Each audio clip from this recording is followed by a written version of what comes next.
J'aurais voulu donner quand même peut-être un peu la parole à Philippe Jubin, du côté de l'école, peut-être une question, puisque tu es... Si difficile comme ça d'intervenir, après je risque de rabattre un peu l'affaire. L'école, elle jalonne le livre de Pierre de Lion, et la rencontre avec l'école. Quand un enfant arrive à l'école, on peut dire que c'est la rencontre évidemment avec l'apprentissage des savoirs scolaires, mais c'est aussi évidemment la rencontre de l'autre, la rencontre du groupe, la rencontre sociale. Et cette rencontre sociale, elle peut être terrible, elle peut être brutale, elle peut être destructrice, parce que l'école est également traversée par ce que vous disiez tout à l'heure, c'est-à-dire quand l'école se réduit à la compétition, à la sélection, à l'enfermement dans les rôles de victime, de bouc émissaire, au contraire de dominant. Voilà, comment travailler ça? Alors l'instit tout seul dans son coin, comment résister?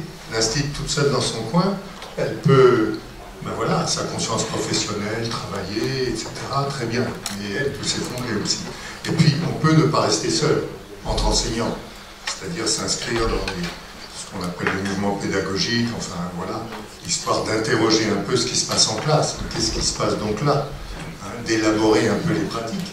Et puis on peut aussi avoir la chance d'accueillir dans sa classe, un enfant, un jeune, qui est inscrit dans les têtes du coin également, qui est inscrit dans l'hôpital de jour.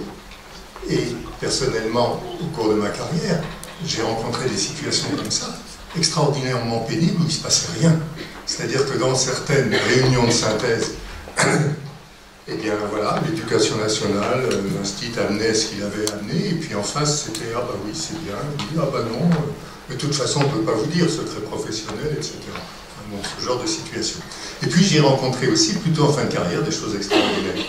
Et dans ton livre, tu parles justement de cette... ce sont les rapports complémentaires. Chacun a sa place, et chacun peut s'enrichir de cela. Et quand on vit ça du côté de l'éducation nationale, c'est une ouverture fantastique. Et je voulais donc que tu développes un peu ce travail-là avec les enseignants, mais il est un peu tard. Juste un petit mot là-dessus, parce que je te remercie de ce témoignage sympa, parce que il se trouve que là, maintenant que j'ai quitté mes fonctions de chef de service, je continue à être prof à la fac, mais je suis pédopsychiatre consultant au CHU de Lille, et j'ai deux missions. Une mission de faire marcher un institut que j'ai fondé en 2009 pour former les psychothérapeutes d'enfants, les psychothérapeutes psychanalystes d'enfants. Donc ça, c'est un travail que je fais avec un certain nombre de collègues et qui prend une certaine ampleur, et ça, c'est plutôt intéressant parce que ça va permettre de former des gens alors que c'est pas dans l'air du temps par ailleurs. Donc dans la région, dans le Pas-de-Calais quand même, il y a des choses qui se font. Et puis la deuxième mission, c'est une mission dans le cadre du contrat ville-hôpital que j'ai pu travailler avec Martine Aubry sur comment faire en sorte que la violence, qui est un phénomène qui est quand même très présent dans beaucoup d'endroits, y compris à Lille, on puisse la travailler du côté de la prévention. Et donc, on fait des groupes de travail avec les instits, avec les travailleurs des accueils de la petite enfance, tout ça, notamment avec les instits, qui développent, là, depuis quelques années, et moi je pilote ça un peu avec eux, des ateliers philo en maternelle. Et on travaille sur ces questions de comment les enfants qui sont quand même aujourd'hui dans leur développement plutôt amenés à trouver qu'il faut poser des actes plutôt que des paroles, très tôt dans leur développement. J'ai parlé de ça dans d'autres publications.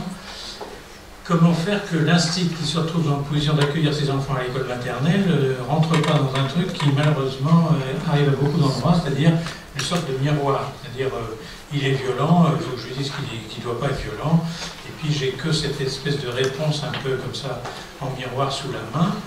Et donc un certain nombre d'initiatives ont été apportées par les enseignants. Et les enseignants, par exemple, sont très intéressés par les trois figures de Tisseron, par tout un tas de choses, la médiation entre pairs. Enfin bon, j'imagine qu'il y a des enseignants ici qui connaissent ces questions. Et alors, la question des ateliers philo a été abordée il y a quelques années, et c'est devenu une sorte de matériel culturel très intéressant que les enseignants développent dans leur classe maternelle, et ils montrent de façon tout à fait claire qu'il y a une évolution en un an, par exemple, en maths sup, hein, c'est-à-dire en dernière section de maternelle, vous savez, maternelle supérieure. Bon. Il montre une évolution très intéressante avec des témoignages d'enseignants qui m'ont demandé d'aller partager avec eux dans leur classe. Hein. Je participe à pas mal d'ateliers philo dans les classes avec les enseignants. Les gamins sont en train de se taper sur la gueule sur la cour de récré, l'enseignant les voit, et plutôt que de dire seulement c'est interdit, etc., disent on va en parler demain à l'atelier philo. Donc les gamins s'arrêtent et se retiennent jusqu'au lendemain. Le lendemain, on en parle à l'atelier philo.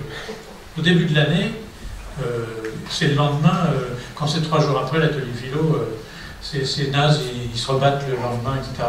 Mais quand c'est possible et qu'ils en parlent assez vite, ils peuvent en parler à l'atelier philo. Ouais, t'as traité ma merde, je sais pas quoi, c'est pour ça que...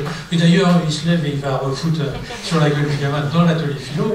Là, comme c'est convenu qu'on se passe le bâton de pluie pour parler, enfin, etc., vous connaissez toutes ces techniques, les gamins intériorisent progressivement que c'est mieux de parler que de se taper sur la gueule.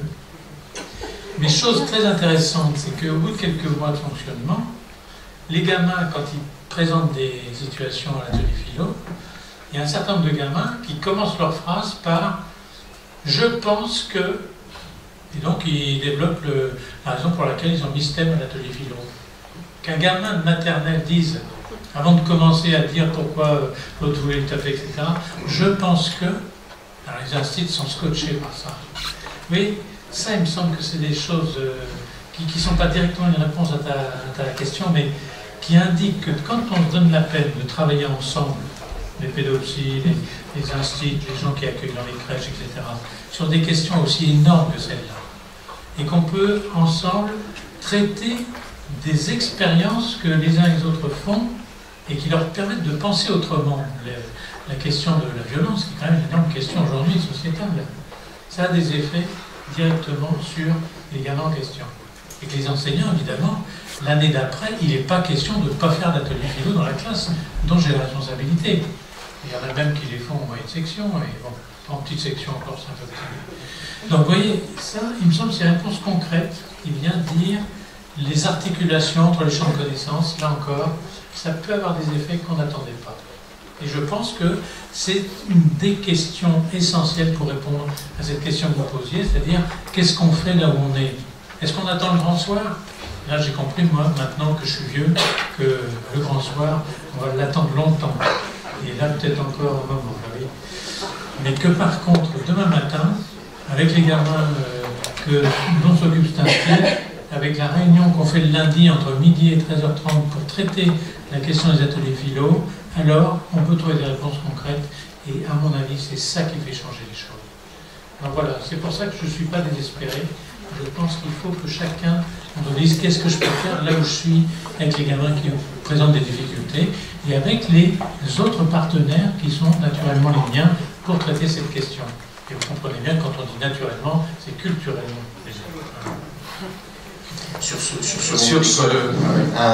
On va conclure peut-être, Dominique. Je voulais dire un mot de cette soirée qu'on avait quelque part un peu dédiée à Jean-Henri. On a beaucoup parlé de psychothérapie institutionnelle.